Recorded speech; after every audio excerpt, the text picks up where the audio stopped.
Ang mga kwento ng pag-ibig, kwento ng buhay, at kwento ng pag-asa dito sa Barangay Love Stories. Love Stories.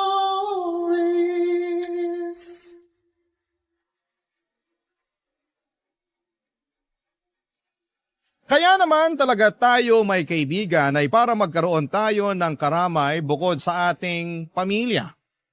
Ngunit, ang pagdamay ay meron ding limitasyon. Lalo na kung may pagkakataong ang isa ay nagiging abusado na. Ikaw kabarangay, nagkaroon ka na rin ba ng kaibigang umubos ng iyong pasensya? Dear Papa Dudut, isang pagbati po sa inyo at sa mga nakikinig sa inyo ngayong araw. Ako po si Syra, 30 years old, taga Davao at mula rin po sa may kayang pamilya. Pero pinili ko pong mamuhay ng mag-isa para matupad ang mga pangarap ko sa buhay. Ayaw ko po kasi na masabihan ako na nagkatrabaho lang o nagkaposisyon dahil sa mga magulang ko. Mataas po kasi ang posisyon nila sa isang malaking kumpanya na hindi ko na lamang po babanggitin kung anong pangalan. Relationship manager po ako sa isang bangko at masasabi ko pong nakakabuhay na rin naman ng pamilya ang sweldo ko. Nang umalis po ako sa amin ay nagrent na lamang ako ng bahay sa isang subdivision. Hindi naman po yung kalakihan at hindi rin po kamahala ng upa. Simple lamang po talaga yung bahay, may isang kwarto, may maliit na sala, at may 2 CR. 2 po kaming nagbabayad ng 2 years ko, naka-live-in na si Rocco. Tuwing walang pasok ay nagluluto kami ng street foods at kung ano-ano pang mga putahe na tinitinda namin sa labas. Marami naman po kaming nagiging customers kaya nakakaipon din kami roon ng pandagdag sa pambayad namin ng mga bills. Pangarap naming 2 na makapagbukas ng sarili naming restaurant. Kung tutuusin ay pwede naman po kaming mangutang na lamang ng puhunan sa mga magulang namin o kaya ay mag-loan, pero mas gusto po kasi namin na galing talaga sa savings yung gagamitin naming panimula. May kababata po ako, Papa Dudut. Lottie ang pangalan niya at mas matanda siya ng 2 taon sa akin. Nagkakilala kami noon dahil mag-best friend ang tita namin. Same school kami noong high school kasi sa public po ako noon nag-aaral. Pero noong college ay nagkahiwalay na kami at yung huling balita ko po sa kanya ay nag-stop na siya sa pag-aaral. Last year lang po nang mag-chat siya sa akin para magpaalam kung pwedeng makituloy muna siya habang naghahanap ng trabaho dito sa Davao City. Pumayag naman po ako dahil hindi naman daw po siya magtatagal. Pero sa katagalan ay medyo nagkaproblema na rin kami ni Lottie. Yung dapat ay 1 buwan niya lamang sa amin ay umabot na po ng mahigit 2 buwan. Kaya nagpresenta na siyang tumulong sa pagtitinda namin para araw-araw na kaming kumikita roon. Sinasahuran din naman namin siya daily pero sa una lang po siya masipag. Kalaunan ay napapadalas na ang hindi niya pagtitinda at unti-unti na ring lumalabas ang katamaran niya, Papa Dudut.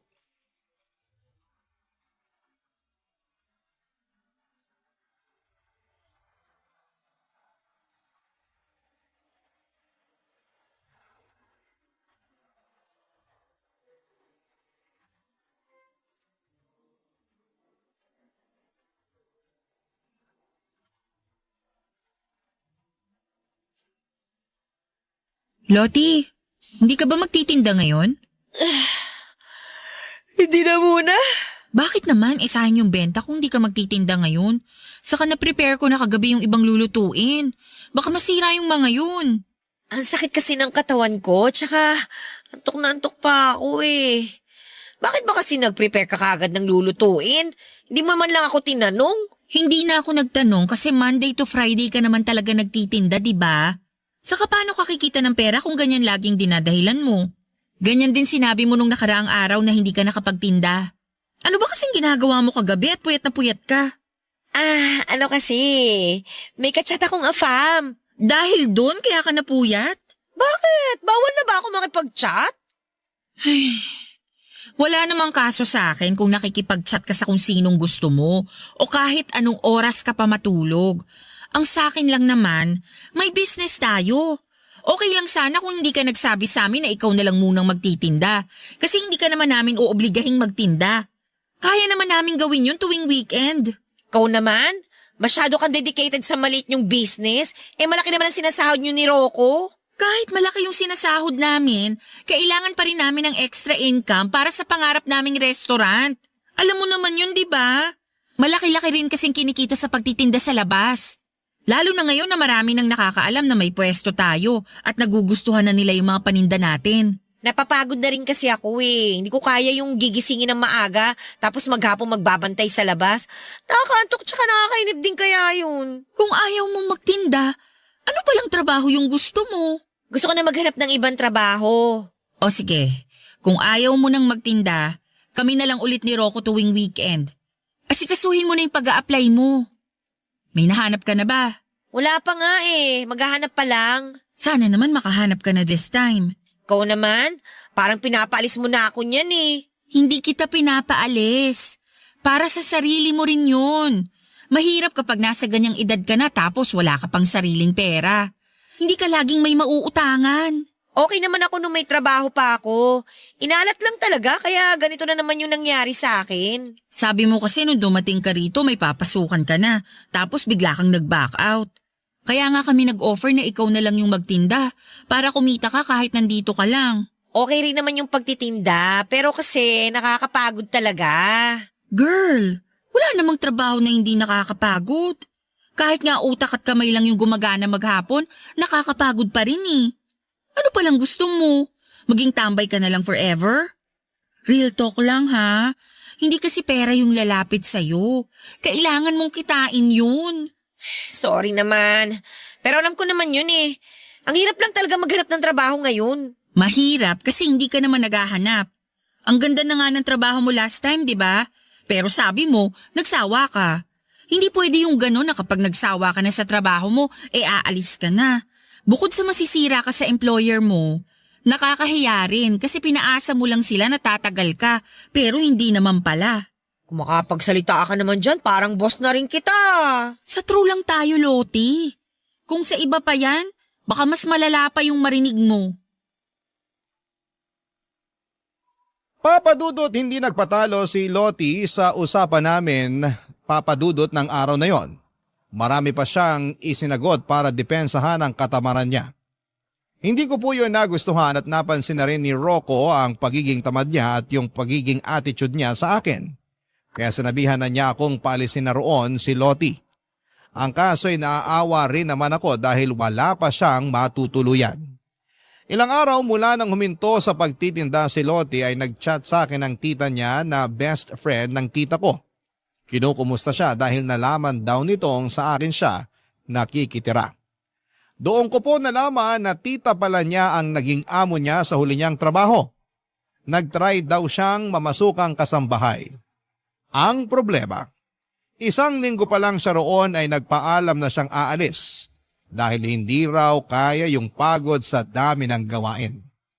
Sinabihan ako ng tita niya na huwag siyang konsentihin para matutong tumayo sa sarili niyang mga paa. Sinabi ko naman na bala ko na rin talagang paalisin si Loti. Pinagbigyan ko lang ng mga 1 buwan para makahanap ng trabaho. Pero gaya ng una, hindi yun nangyari. Bukod sa tambay siya ay naging problema ko na rin ang pakikialam niya sa mga personal kong gamit, Papadudot.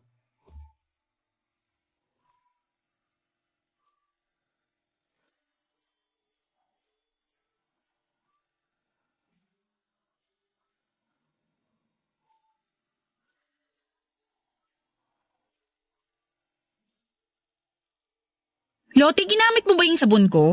Ha? Hindi ah. Basa kasi yung sabon ko, tsaka wala na dun sa pinaglalagyan ko nung gagamitin ko na sana. Hindi ko rin naman nagagamitin yon, kaya kung ginamit mo talaga, sabihin mo na lang yung totoo. Oo na, sige na. Ginamit ko talaga yun kanina. Pasensya ka na ha. Wala na kasi akong sabon Nakalimutan kong bumili kahapon. Please naman! Hinahayaan na nga kitang gamitin yung ibang mga gamit dito sa bahay. Pero huwag mo naman pakialaman yung mga personal kong gamit. Alam mo namang sensitive yung balat ko, di ba? Kapag may ibang gumamit ng sabon ko, nangangati ako. Ano ba yan? Sela naman masyado. Hindi ko rin naman ginusto maging maselan ako pero iniingatan ko rin kasi yung sarili ko. Kaya nga ako bumili ng gamit na pansarili ko lang, di ba? May stock naman ako ng ibang sabon dyan. Kumuha ka na lang kung hindi ka pa nakakabili. Pero yung ginagamit ko sa CR, wag mo nang gagalawin. Pasensya na, hindi na mauulit. Sinabi mo na rin yan last time pero naulit pa rin. Kaya nga nakikiusap na ako sa'yo ngayon. Hindi naman kasi dapat nagsishare ng sabon Pati towel ko ginagamit mo na rin. May sarili ka namang towel. Bakit hindi yun yung gamitin mo? Nasa labahan pa nga Next week pa ako maglalaba. Isa pa yung mga labahan mo. Puno na yung laundry basket dun sa likod. Kung next week ka pa maglalaba, wala ka na niyang isusuot. Pati ba naman yun? Papansinin mo pa? Paano ko hindi papansinin? Kung kaagad yun ang makikita kapag binuksan yung back door. Paano na lang kung bigla kaming magkaroon ng bisita?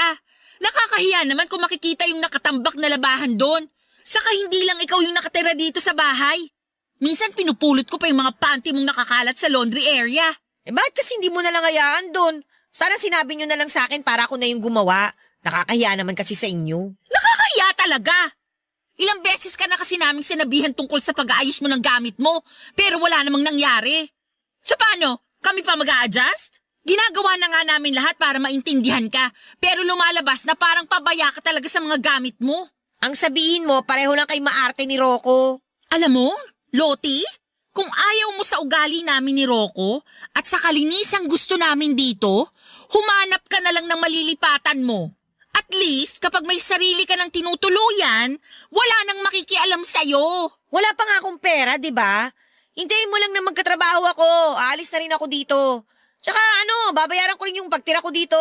Kahit pa konti-konti, parang wala kayong masabi. Hindi mo naman kailangang bayaran yun. Kahit kaya sana hindi ka pa lumipat, okay lang Basta makisama ka lang ng maayos. Sinusubukan ko naman Pero lahat na lang ng gawin ko, may nasasabi kayo. Para sa ikabubuti mo rin naman yun. Kasi paano kung sa ibang bahay ka napunta, tapos gawin mo rin yung mga ginagawa mo rito? Baka mas malala pa yung marinig mo sa kanila. Hindi na kasi tayo mga bata na kailangan palaging sabihan. Pinamukha mo pang immature ako. O edi sige, ikaw na yung perfect. Ikaw na yung malinis sa katawan, masipag, mapera, lahat Tigilan mo na yan, please lang. Ayoko makipag-away. At hanggat maaari, ayoko rin sanang magbitaw ng masasakit na salita.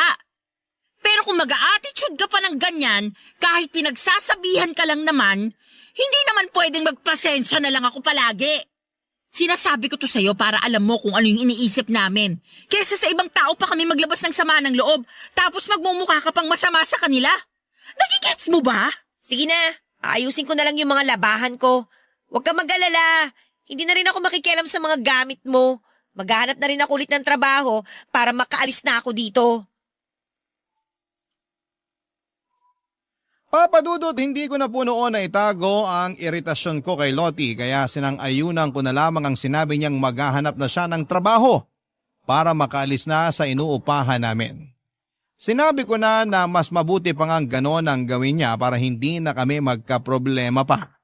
Isa pa baka sa katagalan ay magkaproblema na rin kami ng fiancé ko dahil napapansin ko na rin noon na pinipilit niyang makipaglapit kay Rocco. Alam ko naman na faithful sa akin ang fiancé ko pero wala po akong tiwala kay Loti. Nakita ko na siya kung paano makipaglandian sa ibang lalaki. Kahit na hindi niya pa lubusang kilala ay hindi siya nagdadalawang isip na makipag-usap. Nagulat nga po ako noon nang ipinakita niya sa akin ang malalaswan nilang usapan ng ka-talking stage niya. At hindi lang yon, sa iisang lalaki kundi 3 sila na pinagsabay-sabay niyang i-entertain. Kapag nawala ng gana sa isa, lilipat na naman sa iba. Kaya hindi siya nawawala ng kausap. May mga pagkakataon pa na nanghihingi rin siya ng pera. At doon na po ako nabahala dahil may kalakihan din ang hinihingi niya. Baka kasi kapag nagkagipitan at singilin siya ng mga lalaking hinuhututan niya, ay maipit pa kami ni Rocco dahil sa amin siya nakatira. Papa Dudut, noong idinahilan niya na wala siyang pera ay napinitan na lamang kami noon na pahiramin siya para makapagrenta kahit bed spacer lang.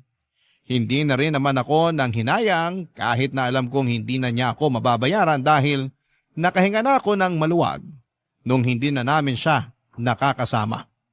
Nagkaroon na kami ni Rocco ng privacy.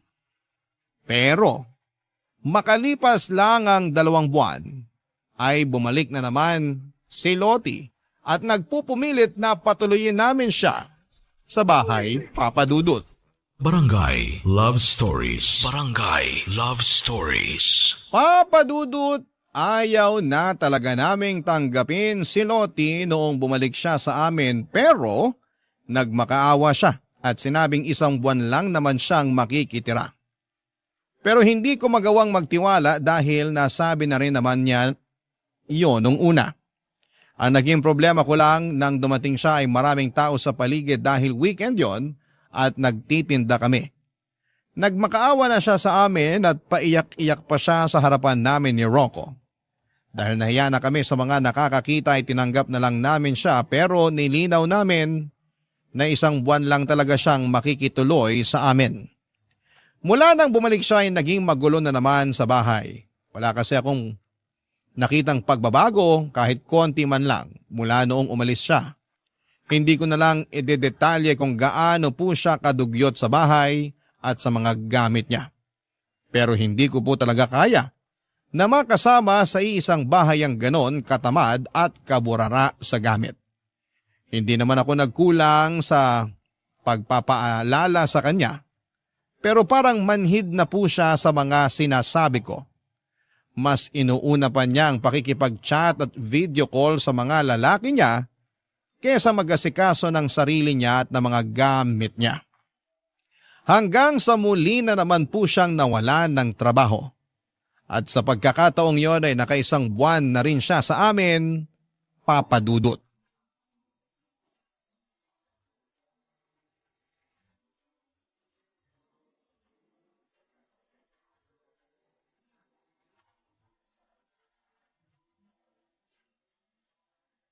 Ang sarap mo talaga magluto, Bes. Luto ka ulit ang hamonado, ha? Marunong ka namang magluto, di ba? Bakit hindi mo subukan? Wala kasi ako sa mood magluto, eh. Pero mahilig kang kumain. Oo, pero andyan ka naman, eh. Alam ko namang mabait ka, kaya hindi mo ko hayaang magutom. Kapal ng mukha, ah. Uy, ba't ka naman nagsasalita ng mag-isa dyan? Lakasan mo naman yan para marinig ko. Wala yun, may naalala lang ako bigla. Okay, sabi mo eh. Uy, siya nga pala, hindi ba uwi si Rocco dito ngayon? Hindi, doon muna siya uuwi sa bahay nila. Ay, ganon? Sad naman. So, wala ka palang dilig ngayong gabi. Magaling siguro siya sa kama, no? Sorry ha, pero hindi ako komportabling pag-usapan yung tungkol sa ganyan namin ni Rocco. Sa amin na lang yun. Hindi naman yun something na pwede kong i-share kahit kanino. Dapat alam mo rin mag-value ng privacy mo. Ito naman, napakaseryoso mo sa buhay. Eh, teka, tingnan mo to. May bago na naman akong ka-talking stage. Alam mo, saya niya kausap. Hindi nakaka-bore. Tapos ang hot pa niya, ha? Ay, sana magkita na kami. Ano yan? Bakit ganyan yung mga sinisend mong picture? Halos kita na yung buong dibdib mo dyan, Lottie. Ha? Hindi naman na. Charot lang. Hanggang hindi pa kita yung pasas ko, kay pa yan, no? Tsaka, at least nakakit sa akin yung mga nakakausap ko. Anong ibig mong sabihin? Hindi lang isa yung ka-talking stage mo? Aba, syempre, bestie. Ano ka ba? Ang boring naman kung iisa lang. Para namang hindi mo alam na marami akong lalaki. Seryoso? Paano mo kinakayang makipag-usap sa kanilang lahat? Ano yun? Lahat sila pinapaasa mo na magiging boyfriend mo? Dami mo naman tanong. Given ang pinapaasa ko lang sila. Pero aware naman sila, no? Alam naman nilang naglalaro lang kami. Lottie, hindi magandang tignan sa isang babae na maraming kalandiang lalaki, ha? Girl, boring ang buhay na walang kalandian. The more the merrier. Tingnan mo ako. Laging masaya kasi araw-araw yung Pasko sa akin. Ay, hindi kita maintindihan.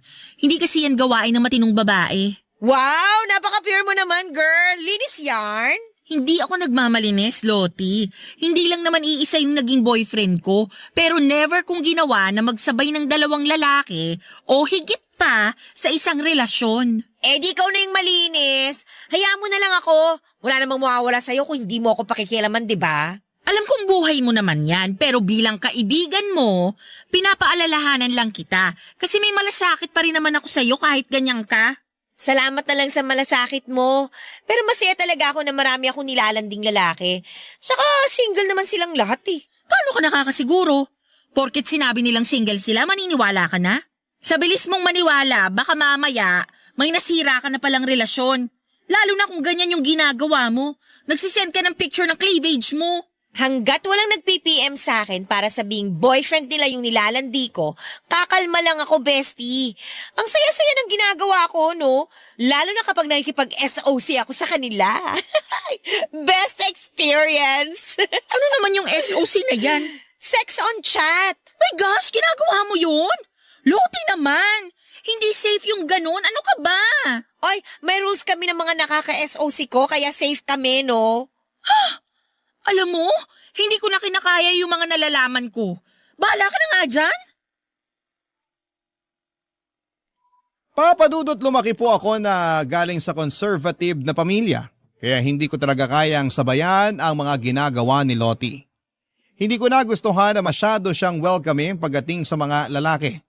Hindi dahil sa naiinggit ako sa ginagawa niya kundi nag-worry pa rin ako bilang isang kaibigan niya. Parang hindi rin naman kasi kaya ng konsensya ko kung may mangyayaring masama sa kanya at hinayaan ko lang yon. Papadudot. Nang minsan akong mag-invite na mga kaibigan ko sa bahay, nagpatulong ako kay Lottie sa pagluluto. Mga kaklase ko noong college ang mga bisita ko. Matagal na raw kasi nilang gusto makipag-bonding sa akin, pero dahil masyadong busy sa trabaho ay hindi ko sila ma-meet. Linggo noon kaya walang pasok bali 3 lalaki at 2 babae po yung bisita ko. Wala namang magjowa sa kanilang lahat at parang magkakapatid lang talaga yung turingan namin. Nagulat po ako nang bigla na lang magtanong si Lottie kung anong Facebook account ng mga kaibigan kong lalaki. Nagkatinginan na lamang sila noon at bakas din sa mga mukha nila na ayaw nila yung ibigay. Pero dahil nahiya silang tumanggi ay napilitan na lamang silang ibigay kay Lottie ang mga pangalan nila. Hindi pa man sila nakakaalis sa bahay ay nakapag-send na kaagad ito ng friend request sa kanilang 3. Sabi ng mga kaibigan ko ay hindi naman daw nila ini-entertain si Lottie kaya hindi na ito nag-message pa ulit sa kanila. Pero matapos yon, papadudot ay sinabi sa akin ni Lottie na snub daw pala ang mga friends ko. Lihim na lang akong natawa noon. Hindi naman kasi uubra sa lahat ng lalaki ang paglalandi niya. At isa sa mga lalaking yon ang boyfriend ko na sinubukan na rin niyang landiin, papadudot.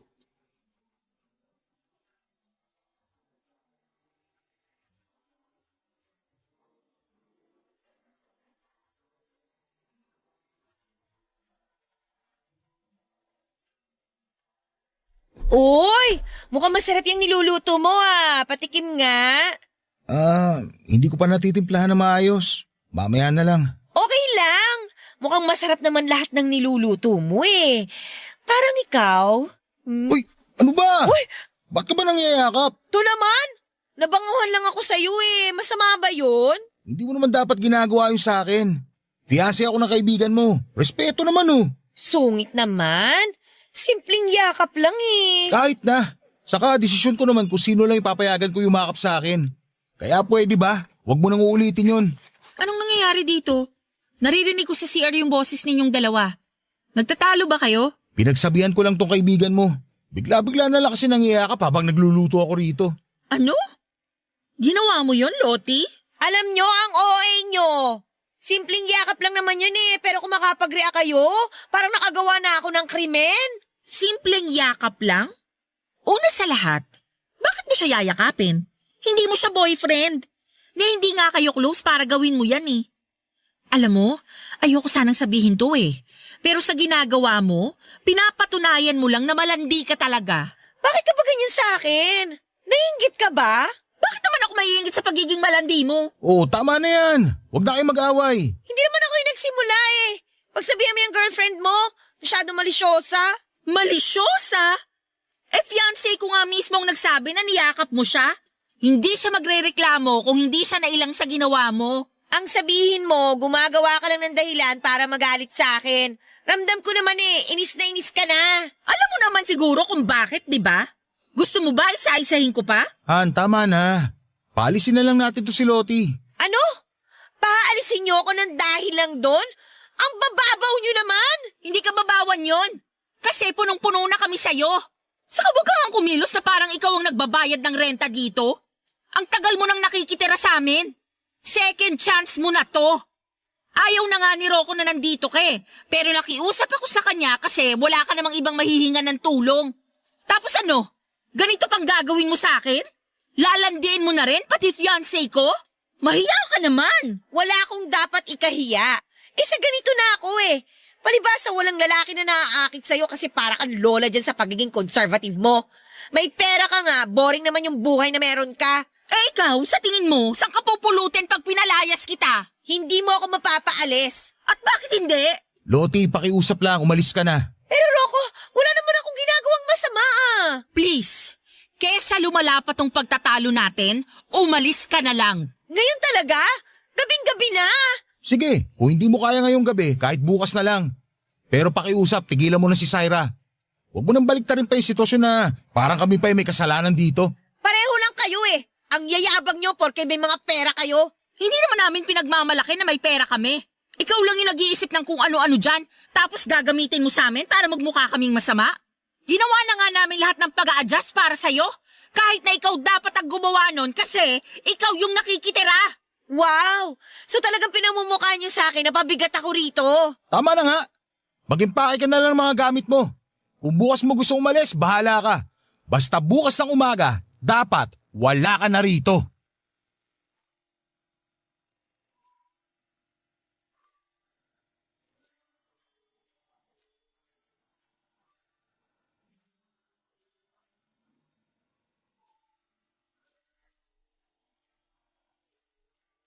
Papadudot mula ng palayasin namin si Lottie ay hindi na siya tumigil sa pagpaparinig niya sa social media.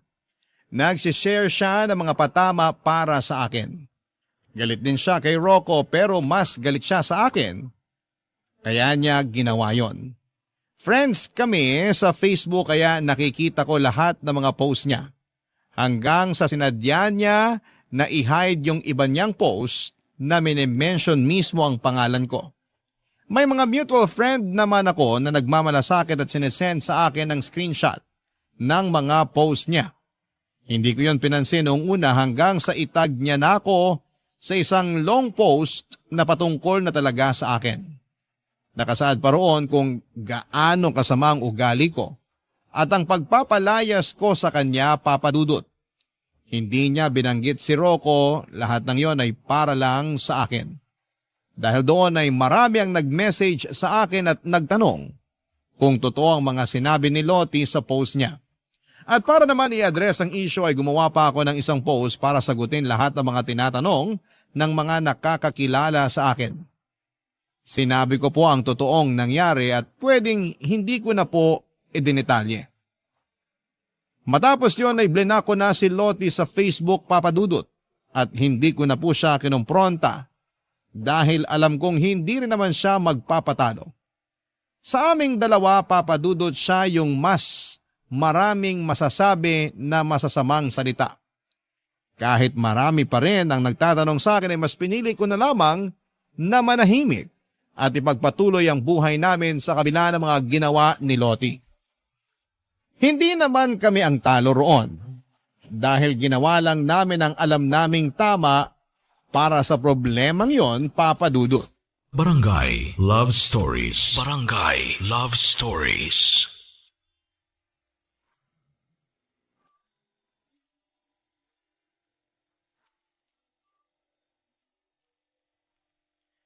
Papadudot, kahit na hindi ko pinatulan si Lottie sa mga issue na ginagawa niya ay nalaman ko na hindi pa rin pala siya tumitigil sa paninira sa akin. Panay pa rin pala ang pagpo-post niya ng mga patama at kung ano-anong paninira.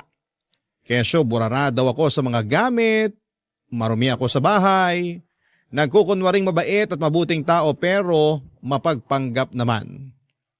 Aaminin ko na medyo naapektuhan na po ako noon pero hindi pa po natapos doon ang paninira niya sa akin. Inalam niya kung sino-sino ang mga close friends ko sa trabaho at hindi ko na nga po alam kung paano niya pa nalaman yon. Dahil nakablock na po siya sa account na ginagamit ko. Tanging mga friends ko na lamang po ang nakakakita sa mga posts ko. Pero nagulat na lamang po ako noong sabihin sa akin ng isa sa mga malalapit kong kaibigan sa trabaho na nag-message sa kanila si Lottie tungkol sa issue na ginagawa niya sa akin. Sinisiraan ko raw yung mga katrabaho ko kahit na hindi naman yun totoo. Para linawin ang issue ay ipinakita ko po sa kanila ang mga post ni Lottie tungkol sa mga patama at paninira niya sa akin dahil sa pagpapalayas namin sa kanya ni Rocco. Doon ko lang po nalinis ang pangalan ko sa mga katrabaho kong sinubukan niyang i-brainwash. Papa Dudut.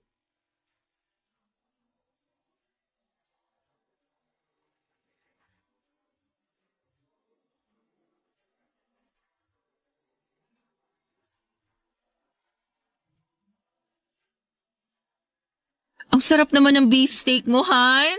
Gumagaling ka na talaga sa pagluluto, ha? Siyempre naman. Kailangan ko na masanay sa pagluluto. Kasi kapag ipinagbubuntis mo na yung first baby natin, hindi ko hayaang mapagod ka rito. Wow, ang sweet naman ng mapapangasawa ko. Ikaw rin naman. Ay, sarap sa pakiramdam kapag tayong dalawa lang yung nandito, no? Iniisip mo na naman ba yung ginawa ni Lottie? Hindi naman madaling kalimutan yun. Lalo na hindi pa rin siya tumitigil sa paninira sa'yo.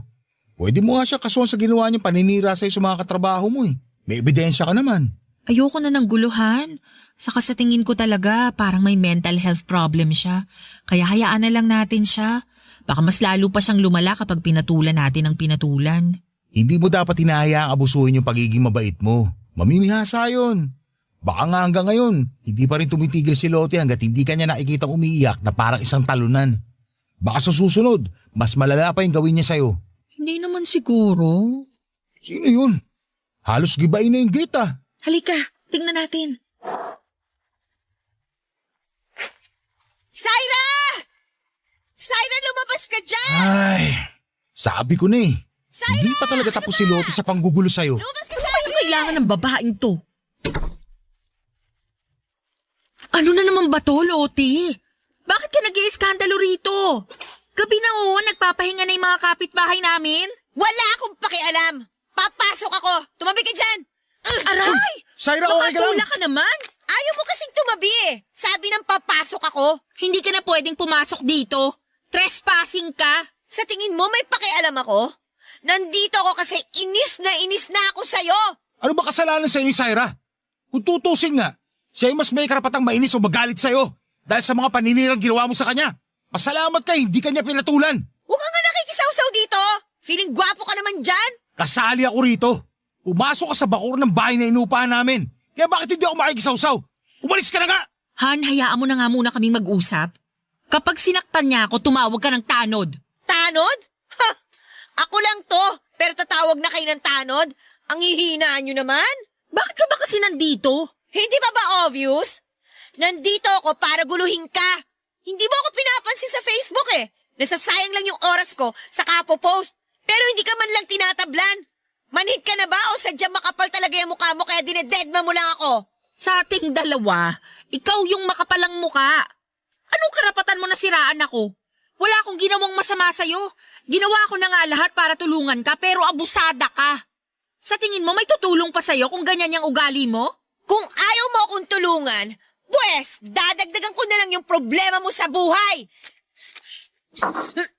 Uy! Lottie, ano ba? Basag ng Parang baso! tanga! Tigilan mo yung mga halaman ko! Bakit ko naman gagawin yon? Alam ko mahalaga sa'yo itong mga halaman mo. Mahal to, di ba? Lalo na itong mga paso na to. Kaya mas maganda kung sisirain nating lahat. Lottie, pwede ba? Tumigil ka na! Ayoko! Kung hindi ka titigil! Ano, ha? Ano? Anong gagawin mo sa akin? Ha? Kaya mo ako? Oh! Kayang-kaya ko tong gawin sa'yo! Oh, loko! Siguro naman ngayon, nahimasmasang ka na! Papa Dudut, kahit nasampal ko noon si Lottie ay hindi pa rin siya tumigil sa panggugulo niya. Gumanti siya sa akin, sinampal niya rin ako at sinabunutan pa. Nagsabunutan kaming dalawa, Papa Dudut, at sa galit ko ay hindi ko talaga binitawan ang buhok niya at pilit na isinubsob ang mukha niya sa mga halamang kong kumalat na dahil sa pagwawala niya.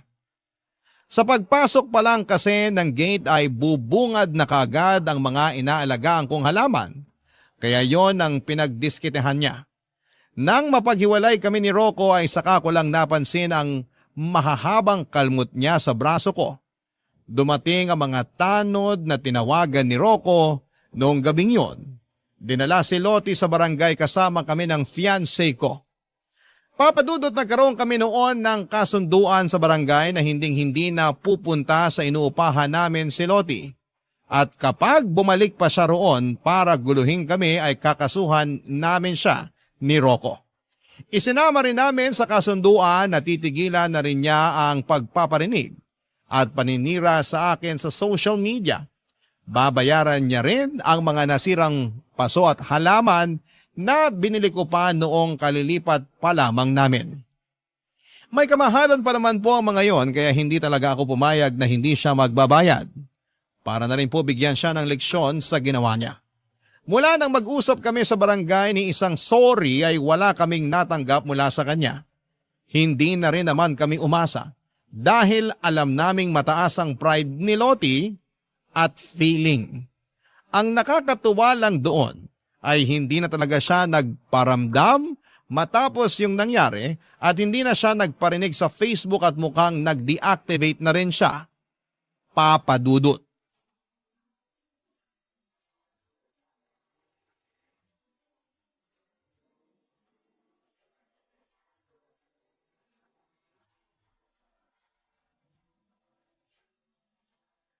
Han, nag-o-open ka pa ba ng Facebook account mo? Hindi na masyado. Ba't mo natanong? Wala naman akong gagawin online. Mas gusto ko pang lumabas kesa magbabad sa gadget. Tsaka wala naman dun yung buhay ko, no? Hindi ako kagaya ni Lottie na masyadong papansin kaya oras-oras online at may kachat. Han, Totoo naman eh. Kahit walang makain basta may kalandian, okay lang.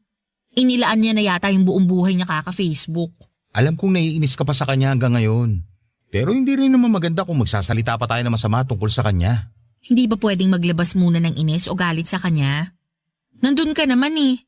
Alam na alam mo yung pinagdaanan ko dahil sa kanya.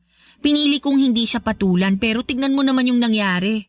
Kahit anong iwas yung gawin ko, inilalapit niya pa rin sa akin yung gulo. Tapos ngayong naiinis ako sa kanya, parang nagmumukha pa akong masama. Gusto ko lang namang ilabas to. Okay, sorry. Di mo naman kailangan mag-sorry. Siya may kasalanan sa akin. Sa ating dalawa. Ay, naiinis pa rin kasi ako. Siguro hanggat hindi gumagaling tong kalmot niya sa braso ko, hindi ako makaka-move on.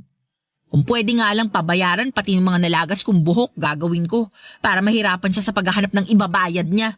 Nakabuti rin naman sa kanya yung ginawa mo. Naobliga na talaga siya maghanap ng trabaho para mabayaran kanya sa panahong ibinigay mo. Sana nga talaga magpakatino na siya para may tagalan din siyang trabaho. Hindi ba siya natatakot na sa ganong edad niya, wala pa rin siyang ipon?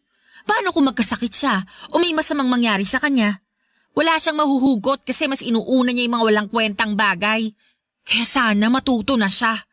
Hindi lahat ng tao kaya magpasensya sa ugali niya, no? Ay, kahit naman ako, hindi ko talaga siya gusto. Kung hindi nga lang dahil sa'yo, hindi talaga ako papayag na makasama natin siya sa isang bahay. Unang kita ko pa lang sa kanya, alam ko nang pasasakitin niya yung ulo mo. Hindi na ba siya nagpaparinig sa'yo sa Facebook? Hindi na. Kung ganun, baka natauhan na rin siya sa mga ginawa niya. Ay, hayaan na natin siya. Kung nagawa mo magpatuloy sa buhay nang hindi nagpapaapekto sa kanya noon, alam kong magagawa mo ulit yun. Tama ka. Magagawa ko ulit yun. Pero dapat, hindi na natin siya pag-usapan. Okay, yun lang pala eh. Kahit forever pa natin gawin yun. Nga palahan, parang gusto ko na ulit mag-travel. Kahit dito lang sa Pinas. Pwede naman. Pero ang tanong, may free time ka ba? Mas masaya sana kung at least 1 week yung pahinga natin. Marami na tayong pwedeng puntahan nun. Pwede naman ako mag-leave. Sure ka na gusto mo talaga? Actually, gustong-gusto. Para makahinga naman tayo sa mga nangyari. Kung ganon, magandang idea yan. Saan mo ba gusto? Sa Batanes. Sige, sa Batanes tayo. Pero sagot ko na muna yon, okay? 50-50. Han, Nagbibiro lang ako. Oo na, ikaw na yung gagastos. Pero sa susunod, 50-50 na talaga ha. hindi naman kita sisingilin eh. Ikaw talaga. Kahit mag-break tayo, Walang breakup na mangyayari. Kasal meron. hindi na rin kasi tayo pwedeng maghiwalay. Kasi engaged na tayo. Kasi, feeling ko, magkaka-baby na tayo. Papa Dudut, sobrang saya ni Rocco nang sabihin ko yon sa kanya. Matagal na kasi niya na gustong magka-baby kami kaya pinupush na rin niya yung kasal naming dalawa. Kaya ako naman po nasabi yon ay dahil hindi naman po talaga nade-delay ang period ko. At para nga makasigurado ay nag-PT ako at nagpa-check up na rin para makasigurado. Pagkatapos noon ay nakumpirma namin na buntis na nga ako sa first baby namin ni Rocco. Bago yung kasal namin, isa sa mga in-invite ko yung tita ni Lottie. Habang magkausap kami sa phone call, ay nabanggit niya na nabuntis daw si Lottie nang huli nitong naka-meet up. Ang kaso ay hindi raw pinanagutan dahil ayaw maniwala noong lalaki na siya ang ama ng bata. Kaya naman walang choice si Lottie kundi ang lumapit sa tita niya. Tumulong naman daw ito ng konti pero sinabihan pa ring maghanap ng mapagkakakitaan bago manganak. At hindi ko na nga po akalain, Papa Dudut, na lalapit ulit siya sa akin para manghiram ng pera. Pero dahil nga sa gulong ginawa niya at sa pananakit niya sa akin ay hindi na ako nagpadala sa awa. May iba pa naman siyang kamag-anak at kung tutuusin ay kaya pa siyang tulungan ng mga yon kung magpapakatinulang sana siya. Matapos ko siyang tanggihan ay wala na ulit akong naging balita pa sa kanya. Kahit hanggang sa may kasal kami ni Rocco. Sa ngayon, Papa Dudut, ay may sarili na akong pamilya. Sa awa ng Diyos, kahit minsan ay hindi naman kami nagkaroon ng problema sa pinansyal. Kaya masasabi ko po talaga na sobrang blessed ang pamilya namin. At palagi po naming ipinagpapasalamat yon. Hanggang dito na lamang po ang kwento ko at maraming salamat po sa inyo, Papa Dudut. Ganon din po sa Barangay LS na patuloy na nagbibigay aliw at inspirasyon sa mga kagaya namin na mahilig makinig ng mga kwento ninyo. Pagpalain po sana kayong lahat. Ang inyong forever kapuso at kabarangay, Syra. Barangay Love Stories. Barangay Love Stories. Kwentuhan naman tayo dito sa comment section. Nagustuhan ng iyong napakinggan? Ituloy yan via live stream sa www.gmanetwork.com/radio. Barangay LS in Mega Manila 97.1. Forever.